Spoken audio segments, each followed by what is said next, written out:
परम पूज्य श्री महाराज जी के YouTube चैनल को सब्सक्राइब करें तथा पूज्य महाराज श्री जी की कथाओं को सर्वप्रथम देखने के लिए बेल आइकन दबाना ना भूलें। श्री उद्धव जी महाराज का प्रवेश होता है। गोपियों से कहते हैं, श्री स्वामिनी जी से कहते हैं कि मैं मथुरा से आया हूं, भगवान श्री कृष्ण का संदेश लेके आया हूं।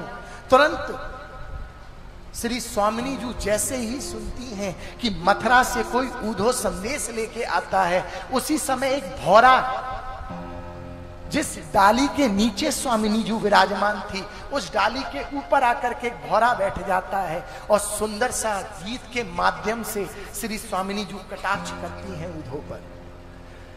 मधुपक तव बंधो मास प्रसाद्रिं सपत्न्या उच्च विलोलित माला कुंकुमस्मसुभिर्नः वहतु मधुपतिस्तन् माननीनां प्रसादं यदु सदसि विडम्ब्यं यस्य दूतस्त्वमित्र। हे भौरे, कभी कभी जब हम किसी अपने को डांटते हैं ना, तो कोई अपने को करीब ला करके किसी के निमित्त उस तक संदेश पहुंचाते हैं। आज स्वामिनी जी एक भौरे जो डाल पर बैठा हुआ था, उस भौरे को निमित्त बना करके आज उद्धव को सुना रही हैं कि हे भौरे, मधुप तब बंधो, हे मधु पीने वाले भौरे, तेरी कोई जात पात का मालूम नहीं, तूने क्या नशा कर रखा है। मुझे लग रहा है कि तूने कुछ नशा कर रखा है, तभी तो तू मेरे पास में आया है। अरे हम तेरे ऊपर विश्वास नहीं करते। क्यों? क्योंकि हमें मालूम है कि तू कभी इस डाली पर है तो कभी उस डाली पर है, कभी उस डाली पर है तो कभी तेरी जात पात का कुछ नहीं मालूम। तू कभी किसी एक का हुआ है क्या? उद्धव जी महाराज ऐसे ऐसे कटाक्ष सुनते हैं। राधा रानी कहती है गोपियों को निमित्त बनाते हुए, भौरे को निमित्त बनाते हुए, अरे भौरे, तू भी काला है और तुझे जिससे प्रेम है ना, जिससे तुझे नहीं हमें प्रेम है, वो भी काला है। मुझे लगता है तुम दोनों का स्वभाव एक ही है। तू भी एक जगह पर नहीं ठहरता और वो भी एक जगह पर नहीं ठहरता। तू भी एक डाली से दूसरी डाली चला जाता है और वो भी कभी हमारे संग रास करते हैं और कभी हमारे संग रास करते करते रास से अंतर ध्यान हो जाते हैं। कभी कहते हैं कि हमें छोड़ करके नहीं जाएंगे और दूसरे पल ही वृंदावन छोड़ करके मथुरा भाग जाते हैं। उनका कुछ मालूम है? जो मैं सा जानती, जो मैं सा जानती, प्रीत किए दुख हो, नगर ढिंडोरा पीटती, प्रीत न करिए को। जो मैं ऐसा जानती, प्रीत किए दुख होए और नगर ढिंडोरा पीटती, प्रीत न करिए कोई। भौरे से कहती है स्वामिनी जी, अरे तू क्या गुनगुना रहा है? अरे तेरे जैसे जो वक्ता है ना, वो भी गुनगुनाते रहते हैं।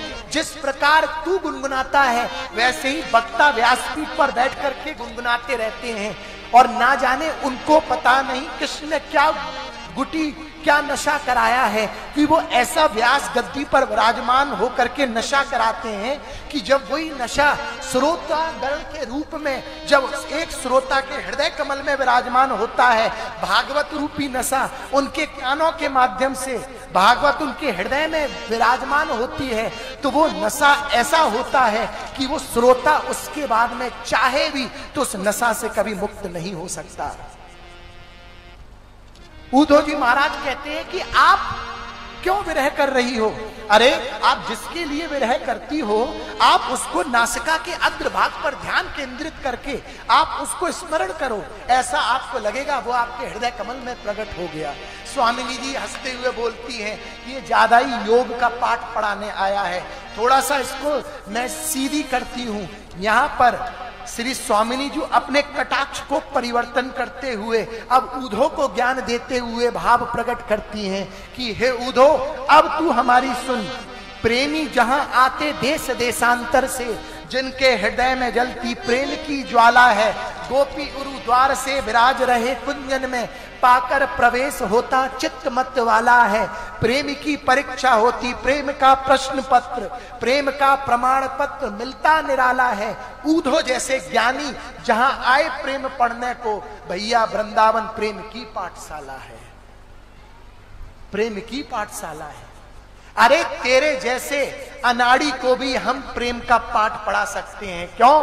क्योंकि गोपियां कहती हैं कि हे उधो, तू जो योग का ज्ञान दे रहा है वो हम योग कहां रखें, बता तो सही। श्याम तन श्याम मन श्याम ही हमारो धन, आठों याम ऊधो यहाँ श्याम ही सो काम है।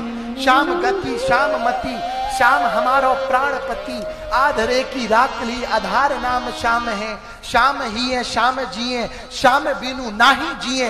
अरे उधो योग कहाँ राखें, क्योंकि यहाँ रोम रोम श्याम है, रोम रोम श्याम है। हमें उधो तू ज्ञान का पाठ पढ़ाता है।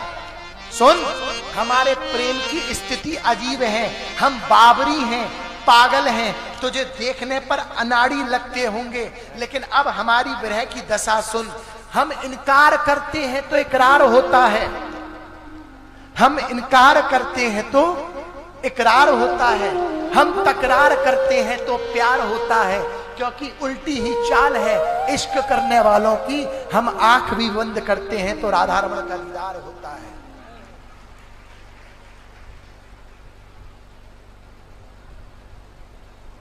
आंख भी बंद करते हैं तो दीदार होता है।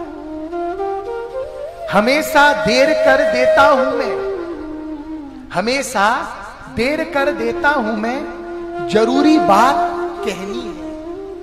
हमेशा देर कर देता हूं मैं, जरूरी बात कहनी है, कोई बाधा निभाना है। ध्यान से सुनिएगा, जरूरी बात कहनी है, कोई बाधा निभाना है। हमेशा देर कर देता हूं मैं, हमेशा देर कर देता हूं मैं, जरूरी बात कहनी है, कोई बाधा निभाना है। उसे आवाज देनी है, उसे वापस बुलाना है, उसे आवाज देनी है, उसे वापस बुलाना है। हमेशा देर कर देता हूं मैं। योग का पाठ पढ़ा रहा है।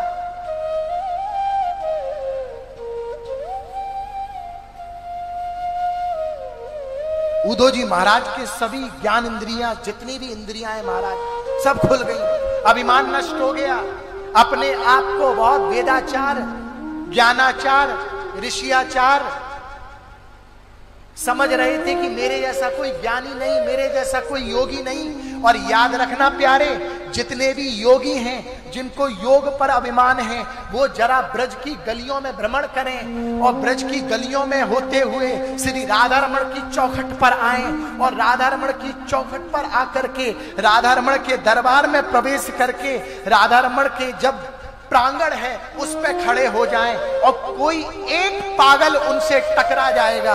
और प्यारे याद रखना, राधा रमण के दरबार में आकर के एक पागल जो राधा रमण के प्रेम में दीवाना है, एक पागल से उस योगी का सामना हो गया ना, वो अपने योग को भूल करके सदा सर्वदा के लिए उस पागल के चरणों की चाकरी करने लगेगा।